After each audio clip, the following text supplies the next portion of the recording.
Bonjour à tous, je suis Franck Marchax, fondateur de Confidence de Coach et aujourd'hui je suis très heureux de vous accueillir pour cette nouvelle confidence dans laquelle j'ai envie de partager avec vous un outil ou plutôt une forme de pensée dans le développement personnel.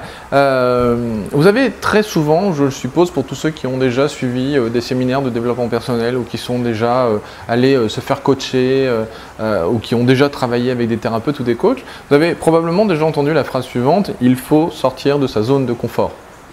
Alors, ok, super, magnifique. Une fois qu'on a dit ça, en fait, on a tout dit et on n'a rien dit. Dans le sens où, ouais, c'est bien de savoir cette chose-là, il faut sortir de sa zone de confort, mais en même temps, il y a deux problématiques. C'est comment est-ce que je fais? Et ensuite, qu'est-ce que c'est que cette zone de confort? Il y a même une troisième question, c'est, ok, il y a quoi à l'extérieur de cette zone de confort? Alors, souvent, la méthode la plus basique, c'est de vous dire, en dehors de la zone de confort, il y a la zone d'inconfort. Ok, formidable. Maintenant, dans cette zone d'inconfort, il y a quoi? Et c'est là où, en fait, il faut, je pense, aller un petit peu plus loin. C'est-à-dire simplement dire il faut sortir de sa zone de confort, et d'une ne va pas servir à grand-chose, et je le vois depuis le temps que je fais des séminaires de développement personnel en hypnose, en auto-hypnose, pour dépasser les limites, enfin des choses comme ça. Ça fait maintenant presque 10 ans que j'organise ce genre de séminaire.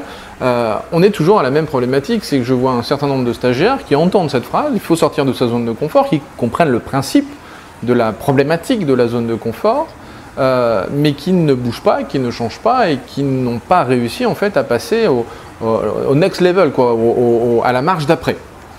Donc, pour vraiment comprendre ce concept, cette technique de la zone de confort, il faut d'abord comprendre que la zone de confort, c'est là où en fait on a tendance à être 90-95% de notre temps, puisque 90-95% de notre temps, nous fonctionnons de manière parfaitement inconsciente. Alors, vous connaissez mon adoration et ma passion pour l'hypnose et l'auto-hypnose. Donc il faut bien comprendre que dans notre esprit, nous avons à la fois la partie consciente et à la fois la partie inconsciente. Que la partie inconsciente, pour faire court, c'est tout ce qui n'est pas conscient. Et tout ce qui n'est pas conscient, c'est un certain nombre d'habitudes qui vont en fait se créer, se générer dans votre quotidien et qui vont être responsables, entre guillemets responsables, de vos actions. C'est-à-dire que la plupart de vos actions sont d'abord faites de manière inconsciente, plutôt que de manière consciente. C'est-à-dire, regardez depuis que vous êtes levé ce matin, que ce soit que vous regardiez cette vidéo tout de suite en vous levant ou que vous regardiez cette vidéo très tard le soir, regardez depuis que vous êtes levé ce matin, tout ce que vous avez fait en y pensant réellement, en étant extrêmement présent, consciemment, dans l'action. Et vous allez vous rendre compte qu'en fait, il n'y a pas grand-chose, que la plupart du temps, on est dans des actions inconscientes, c'est-à-dire des choses que l'on va faire, soit par habitude, soit par facilité, etc. Eh bien, c'est ça la zone de confort. C'est faire des choses par habitude, faire des choses que l'on a tendance à faire et à répéter parce que c'est facile pour nous et parce qu'on n'a pas besoin de réfléchir. D'ailleurs, je vous encourage à lire un ouvrage qui est extrêmement passionnant pour bien comprendre ce schéma-là. C'est un chercheur notamment en psychologie, qui avait reçu un prix Nobel en économie. C'est relativement rare, hein, un prix Nobel en économie pour un psychologue. Bon, voilà, c'est quand même relativement rare. Et qui s'appelle Kahneman. Et ce chercheur, son livre s'appelle « Pensée rapide et pensée lente ». C'est en fait, pour faire très court, c'est pensée consciente, pensée, bon, on va dire vraiment tout ce qui est pensée lente, réflexion, etc. Et la pensée lente, la pensée rapide qui est l'inconscient. Donc vous avez la pensée lente qui est le conscient et la pensée rapide qui est plutôt l'inconscient et qui, de manière très intelligente, vous explique en fait ces deux schémas. Et bien là, on est tout à fait dans une pensée rapide, c'est-à-dire que la plupart du temps, si je vous dis 2 plus 2, vous allez immédiatement me dire 4, en tout cas j'espère, et de manière très rapide sans avoir besoin de calculer. Ça, c'est ce qu'on appelle la pensée rapide. C'est-à-dire que c'est un schéma que vous avez l'habitude, que vous connaissez par cœur, et parce que vous le connaissez par cœur, ça va ressortir sans avoir besoin d'y réfléchir. Ça, c'est ce qu'on appelle la pensée rapide. Et cette pensée rapide est responsable de toutes vos habitudes au quotidien. Regardez si vous avez déjà déménagé dans une maison, combien de temps il vous a fallu pour mettre vos clés au même endroit, pour mettre vos blousons au même endroit, pour poser vos chaussures au même endroit, pour jeter vos clés, enfin peu importe. Tous ces points-là sont des choses que vous avez très rapidement mis en place parce que c'est une forme de sécurité. Donc la pensée rapide est surtout là pour vous sécuriser, pour faire en sorte que vous fonctionnez rapidement et que vous arriviez à obtenir des résultats rapidement sans avoir besoin d'actionner le conscient, d'actionner la réponse consciente pour réussir. Donc, le principe de votre inconscient, c'est de créer le plus rapidement possible des habitudes, de faire en sorte que vous soyez capable très rapidement d'agir pour votre sécurité et surtout pour faire en sorte que vous vous sentiez à l'aise, dans un lieu facile, dans un endroit facile. Et lorsque vous êtes confronté à quelque chose de nouveau, une partie de votre esprit va mettre plus de temps à réfléchir pour en fait s'adapter à la situation. Et c'est ça qu'on appelle la pensée lente. C'est ça notre partie consciente, c'est celle qui a besoin de réfléchir. Donc, ce qui va nous intéresser dans cette structure de la zone de confort, c'est qu'évidemment, ce ne sont pas dans les zones de confort que vont se produire des choses nouvelles et des choses qui vont être stimulantes ou de nouvelles opportunités. C'est dans cette fameuse zone d'inconfort. Mais attention, dans cette fameuse zone d'inconfort, il y a deux zones. Il faut comprendre que la zone d'inconfort contient une autre zone que l'on appelle la zone de panique. Et en fait, vous allez voir que ce principe de la zone d'inconfort, on pourrait en fait la transformer et la visualiser soit de manière négative, soit de manière positive. Alors, la zone de panique, c'est quoi? Eh bien, c'est la zone en fait qui fait peur à tous les débutants, à tous les stagiaires qui démarrent dans le milieu du développement personnel et qui ne comprennent pas le principe de la zone de sortir de sa zone de confort pour entrer dans la zone d'inconfort. Alors, vous avez deux manières de voir la zone d'inconfort. Vous pouvez la voir soit de manière positive, soit de manière négative. C'est-à-dire qu'en fait, de manière négative, on va appeler ça donc la zone d'inconfort et la zone de panique. Et ce qui est intéressant, chez tous ceux qui développent depuis longtemps leur potentiel et qui ont l'habitude de travailler sur leur plein potentiel, d'accéder régulièrement à leur vrai potentiel, à leur vraie qualité, à leur vraie compétence, c'est qu'eux vont voir la zone d'inconfort plutôt de manière positive. Et en fait, la zone d'inconfort ne s'appelle pas zone d'inconfort, elle va s'appeler zone de progression. C'est-à-dire que la zone de progression la zone d'inconfort devient la zone de progression qui est une zone dans laquelle on est en train d'apprendre des choses nouvelles. Et la zone de panique n'est plus la zone de panique, mais devient en fait la zone de magie.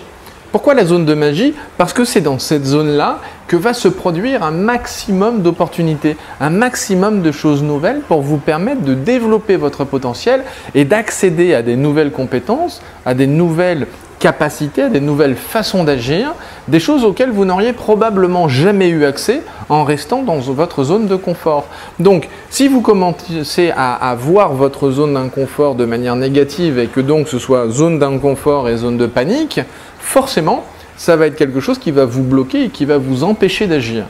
Par contre, si vous commencez à imaginer la zone d'inconfort de manière positive et que ça devient une zone de progrès, puis une zone de magie, vous allez voir que là, vous allez avoir envie d'y aller, vous allez être beaucoup plus capable de créer des actions et de créer régulièrement des actions qui vont vous permettre de changer les choses. Donc, comment faire? Puisque ça, c'est vraiment d'abord la théorie de qu'est-ce que c'est que la zone de confort, la zone d'inconfort. Cette zone d'inconfort que l'on peut voir de manière négative ou que l'on peut voir de manière positive. Maintenant, c'est comment faire? Que devez-vous faire pour sortir de cette zone de confort? Eh bien, vous allez prendre une feuille et vous allez simplement écrire sur cette feuille les choses que vous avez l'habitude de faire. Est-ce que tous les lundis vous allez à tel endroit? Est-ce que tous les mardis vous allez à tel endroit? Est-ce que tous les lundis matins vous commencez par faire telle chose? Est-ce qu'au travail, lorsque vous commencez à travailler, vous commencez par ça? Est-ce que vous allez prendre votre café au même endroit avec les mêmes personnes? Est-ce que lorsque vous allez acheter un magazine, un journal, est-ce que vos courses vous les faites au même endroit? Est-ce que vous les faites à la même heure? Quelle est une très très bonne question à vous poser? Quelle est la dernière chose que vous avez fait pour la première fois? Je sais, ça peut paraître bizarre comme formulation au début, mais quelle est la dernière chose que vous avez fait pour la première fois? Quelle est la chose que vous avez fait pour la première fois la dernière fois? Ok, vous le tournez dans tous les sens que vous voulez, mais voilà, la vraie question, elle est là. C'est-à-dire, qu'est-ce que vous avez expérimenté dernièrement de choses que vous n'aviez jamais encore fait jusqu'à aujourd'hui? Ça, c'est une zone de progression. Pourquoi? Parce que je ne peux pas progresser sur des choses que je sais déjà très très bien faire. Je vais forcément progresser sur des choses que je n'ai encore jamais fait. C'est-à-dire que tourner des vidéos telles que je l'ai fait avec Confidence de Coach, qui a presque un an aujourd'hui, parce que j'ai démarré en juillet de l'année dernière, je n'avais encore jamais interviewé qui que ce soit devant une caméra, je n'avais encore jamais pris la parole fondamentalement devant la caméra, j'avais déjà préparé plein de gens à prendre la parole devant du public, moi-même j'ai déjà pris la parole devant du public, la première fois que j'ai fait ça j'avais 8 ans, donc c'est vraiment quelque chose aujourd'hui dans lequel je me sens à l'aise. Par contre, prendre la parole devant une caméra, ça c'est une autre problématique, c'est quelque chose qu'il m'a fallu apprendre. Donc il a fallu que je sorte de ma zone de confort qui était de prendre la parole devant plein de monde et devant un public installé, assis devant moi ou debout devant moi, pour rentrer dans une zone d'inconfort, donc zone de progression, qui était je ne sais pas prendre la parole devant une caméra. Puis zone de panique, maintenant il faut diffuser ce que je viens de réaliser. Parce que les premières vidéos, je vous garantis qu'elles n'étaient pas fameuses. D'ailleurs, les premières vidéos, c'est avec Frédéric Longourieux. Il y a quelques vidéos qui ont déjà été diffusées sur Confidence de Coach. Regardez-les, c'est la première vidéo d'interview que j'ai fait avec quelqu'un. Et vous allez voir, c'est pas fluide, c'est pas ok. Il y avait rien de bien dans cette vidéo. Donc, maintenant, ce qui est intéressant, c'est que je la laisse sur Internet, cette vidéo, parce que j'ai aussi envie de conserver cette zone de progression visible et de me dire, voilà ce que j'ai déjà réalisé. Maintenant, voilà ce que je réalise et voilà en fait le delta qui existe entre avant et après. Vous le savez, en tout cas un certain nombre d'entre vous le savent, j'ai passé mon permis moto très tard, j'avais 36 ans quand j'ai passé mon permis moto. Pourtant j'étais passionné de moto depuis que j'étais tout gamin et pour des raisons familiales, j'avais encore pas eu l'occasion de le faire et je m'étais pas poussé jusqu'à le faire. Eh bien monter sur une moto à 36 ans quand on a rarement fait du vélo, quand on n'a jamais fait de mobilette ou de scooter, ben, c'est relativement compliqué. Croyez-moi, pour l'avoir fait, c'est très compliqué. Mon moniteur s'en souvient encore. Ça n'empêche qu'aujourd'hui, après avoir passé mon permis et aujourd'hui des centaines d'heures et plusieurs milliers de kilomètres sur la moto, je prends vraiment énormément de plaisir avec cette passion qui m'habite en fait depuis que je suis tout petit. Ça, ce sont des zones d'inconfort, donc des vraies zones de progression, donc évidemment des zones de panique, parce que la première fois, si je reprends l'exemple de la moto, la première fois où j'ai lâché le levier de frein et le levier d'embrayage et que la moto a avancé toute seule, je vous assure, j'étais en panique sur la moto. Ça, ce sont des zones de panique, mais qui ont été en fait des zones qui ont stimulé mon cerveau, stimulé mon corps, stimulé ma façon de vivre. Et ça, c'est important. Pourquoi? Parce que si vous ne le faites jamais, c'est là où en fait vous allez vous endormir dans des habitudes, vous allez en fait stagner. Et c'est en fait cette stagnation, ce non-mouvement, on pourrait appeler ça comme ça, qui en fait va vous empêcher de changer et de transformer votre vie. Donc, nombreux parmi vous ne sont pas heureux, ne se sentent pas bien dans leur quotidien, sont frustrés, sont ennuyés, sont réellement déprimés même pour certains, et ont envie de changer les choses. Ok, si vous ne prenez pas en considération zone de confort, zone d'inconfort, et que cette fameuse zone d'inconfort, arrêtez de la voir de manière parfaitement négative avec la zone d'inconfort et la zone de panique, et commencez à la voir comme une zone de progrès et une zone de magie. Une zone de magie, ce sont vraiment des situations dans lesquelles vous allez voir que des choses se produisent alors que vous ne vous y attendiez surtout pas. Et c'est là où toutes ces opportunités vont vous amener à changer, vont vous amener à vous transformer. Il y a plein d'amis à moi que j'ai rencontrés, d'amis récents que j'ai rencontrés, en entrant dans cette fameuse zone de panique, en faisant des choses dans lesquelles je ne me sentais pas à l'aise. Commencer à diffuser des choses sur Internet et le métier que je fais, de faire des conférences, de faire du développement personnel, d'accompagner les gens à aller mieux, de faire de la formation. Vous savez que ça fait plus de 20 ans aujourd'hui que je fais de la formation. Mais passer d'un mode physique face à face, où ça faisait plus de 20 ans que je faisais ça, à un mode parfaitement dématérialisé, donc numérique, et en diffusant mon savoir par l'intermédiaire des vidéos comme aujourd'hui, ça c'était quelque chose de parfaitement nouveau. Je me suis dit mais attends, ces vidéos-là, offrir tout ce contenu, offrir toutes ces choses-là, mais je suis en train de scier la branche sur laquelle je suis assis. Eh bien au contraire. Ça m'a permis de développer un certain nombre de choses dans mon business, ça m'a permis de changer un certain nombre de choses dans ma façon de travailler, même de concevoir mes outils pédagogiques, et aujourd'hui c'est vraiment miraculeux. Donc voilà comment je vous encourage à modifier votre perception des choses entre la zone de confort, la zone d'inconfort, et dans cette fameuse zone d'inconfort, la voir de manière positive avec la zone de changement, donc la zone de progression, puis la zone de magie, plutôt que la zone d'inconfort et la zone de panique. Voilà, vraiment, regardez comment les choses se produisent, prenez la feuille sur laquelle vous avez vu toutes les choses que vous faites au quotidien de manière très régulière, de la même manière, avec les mêmes personnes, etc.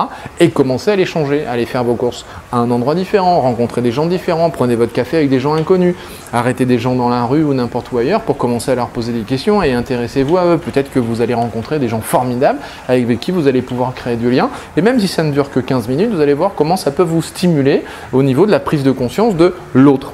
Donc voilà, maintenant, je vous encourage vraiment à passer à l'action, faire en sorte de mettre tout de suite en pratique cette technique-là et Changez votre perception entre le négatif et le positif. Voilà, je vous souhaite de prendre soin de vous, de prendre soin des autres et de faire en sorte de changer le monde. Bye bye, à une prochaine vidéo, ciao. Non, je vais faire une coupure. D'accord. Alors vous connaissez ma passion pour tout ce qui est... Faudrait que je le refasse en fait, ça, parce que je dois... En fait, je vais peut-être bien changer d'endroit. Après, je me disais, je me vois bien les mettre, me mettre dans la piscine pour faire 2-3 vidéos, ça pourrait être rigolo. Dans la piscine ? Ouais. Mais le problème, c'est que je sais pas comment installer mon micro dans la piscine. Donc, attends. Je te mettrai dans mes bêtisiers. Je n'ai rien dit, je me suis installé, j'ai fait mon taf. Si ça avait posé problème, elle serait venue me voir pour me dire... Une baignoire à nager ? AG. C'est pas d'habitude, c'est vachement bien. Non, c'est que j'aimerais rester concentré. J'étais sur quoi d'ailleurs? Non. Non plus. Oui.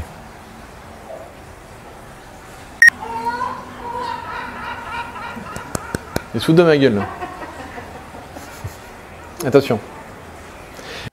Et si cette vidéo vous a plu, vous pouvez simplement vous inscrire sur la chaîne Confidence de Coach et la partager avec tous vos amis. Bien évidemment, pensez à nous laisser un commentaire juste au-dessous de cette vidéo afin que je puisse répondre à chacune de vos questions. Et si vous voulez voir toutes les vidéos dès qu'elles sortent, le plus simple, c'est de nous laisser vos coordonnées sur le site internet, sur notre formulaire d'inscription. Alors au revoir et à bientôt.